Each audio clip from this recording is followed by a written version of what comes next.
This is in perfect agreement with the teaching of ancient lore, which is clearly expressed in the Madhukya Upanishad, which says that he is worldless, blissful, calm, without difference, he being the self.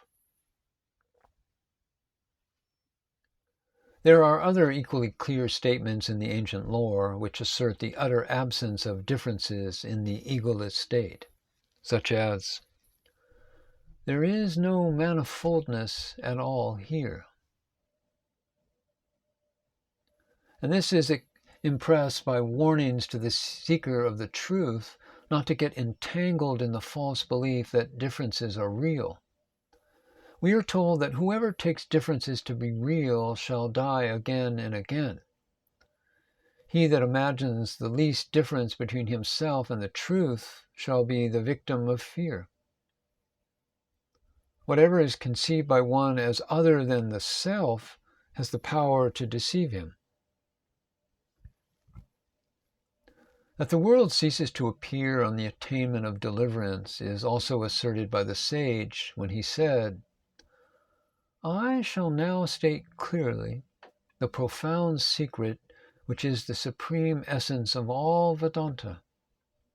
That is, understand that when the ego dies and the real self is realized as the one reality, then there remains only that real self, Atman, which is pure consciousness.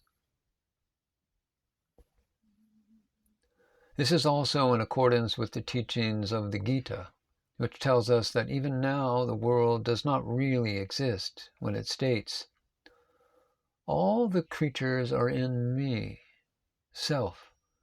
I am not in them. In truth, they are not in me as self. Such is my divine illusion. On the other hand, while the ego sense survives, the world appearance is inescapable. And conversely, so long as one sees the world, one cannot help confounding the body and the little self, and assuming that the little self is finite. And this is worse for those who cherish the false belief that the world is real as such. And in this there is no real difference between him that thinks that the body is the self and him that thinks that the mind is the self. The latter is always thinking of the body as the self, most of the time just like the former. Thus it happens that people in the West speak of a dying man as giving up the ghost. They do not say that he is giving up the body, which they would say if they were free from the delusion that the body is the self. But though the ego is itself ignorance and the origin of all sin and suffering, this ego has very great importance in our inquiry, because it holds the clue to the finding of the real self. This we shall see in the course of the description of the quest of that self. Besides, the ego is the proof of the real self. These points are brought home to us by the sage when he states, this insentient body does not say I. No one ever says I did not exist in sleep. But all this comes into being only after the rising of the ego. Seek therefore the source wherefrom the ego rises, by concentrating the mind on the quest, the inquiry, who am I?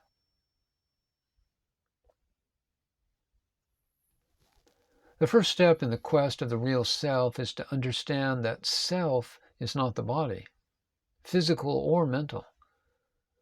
The reason for this is twofold. On the one hand, the body is unconscious and hence cannot be the self, finite or otherwise.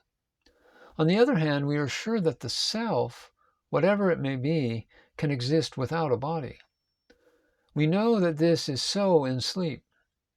Few people can even imagine the possibility of the self ceasing to exist during sleep. Those that do so are the over-sophisticated ones. Their perplexity on this point is dealt with in a long talk given by the sage to a doubter, which will be given later. Thus the ego itself is a proof that we exist. We are not the ego. We are that from which the ego takes its rise. That must be found by seeking the source of the ego.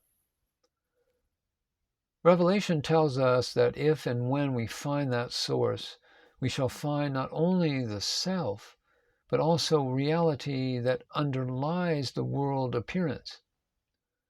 And this will be the case because the self and reality are one and the same. The ego is thus seen to be the arch deceiver, the true Satan.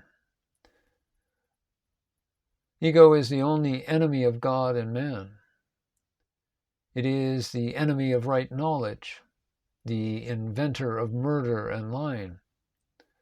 And this egoic movement is the cosmic Macbeth, who is constantly murdering peace, which is true happiness. This egoic movement is the impostor who has usurped the seat of the real self. Therefore, it has been disbarred from entrance into the state of deliverance, the kingdom of heaven that is in us, as taught by Jesus. The sage has told us that the ego is all the evil there is, while egolessness is all the good there is. From the ego, which is ignorance, proceed all the evils that beset life. All that is good and worthy of reverent cultivation belongs to egolessness. Apart from the ego, there is neither death nor rebirth. This vicious circle of death and rebirth is sustained only by the primary ignorance, which is the ego. And the ego itself is death, because it is the negation of the truth, which is life. And this ego must only be dethroned, but be put to death. For there is no safety so long as the ego survives. The ego must become considerably attenuated for the teaching of the sages to be understood. This is clear from the following utterance of the sage. He was explaining the true inwardness of the current notion that a disciple must, after finding a guru, remain with him for a long time, serving him faithfully and surrendering himself utterly to the guru, and that the latter would then teach him the great secret of thou art that. The sage explained it this way. The true meaning of what is here called surrender is the complete wearing away of the ego sense, which is individuality. And this is a necessary condition for the disciple being able to receive the teaching. For if there is no surrender in this sense, the teaching is sure to be misunderstood. Even with the limited egoism that now exists, man is liable to outbreaks of fury, to be tyrannical, fanatical, and so on. What will he not do if he be told that he himself is that great being?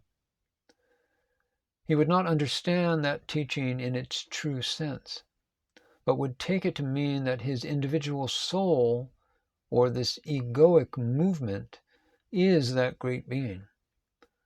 This is not at all the true sense of the teaching, because the ego is simply non-existent. The true meaning of the teaching is that though the soul as such is a non-entity, there is in it an element of reality, namely the light of consciousness proceeding from the real self, and experienced by us as I am. This light of consciousness does not belong to the soul, It belongs to the self, reality, and it must therefore be surrendered to that self, or Atman. When that surrender is complete, then the self alone will remain. And if individuality be thus lost, it is well lost. For this loss of individuality is not a loss.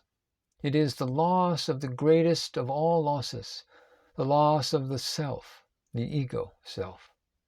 It is therefore the highest of all possible gains, the gain of the real self. The effect of this surrender is thus described in the ancient lore this way. As the rivers flowing into the ocean, and therein losing name and form, become one with the ocean, so does the sage, losing name and form, become one with the Supreme Being, who is the transcendental reality. Even leaving aside the truth that the ego is unreal, it has to be said that what the sage has lost is just a mathematical zero, while what he has gained is the infinite reality. This is expressed by the sage as follows in one of his hymns to Arunachala. What profit hast thou got, O Arunachala, taking me, of no worth here and hereafter, in exchange for thyself, the greatest of all gains? This surrender to the real self, to become final and perfect, needs to be effected by the quest of the real self in the manner taught in a later chapter. And since surrender is the culmination of devotion, the seeker of deliverance needs to cherish devotion to the real self. When this devotion becomes perfect, then it will be possible to enter on and persist in the quest till success is won, till the real self reveals itself.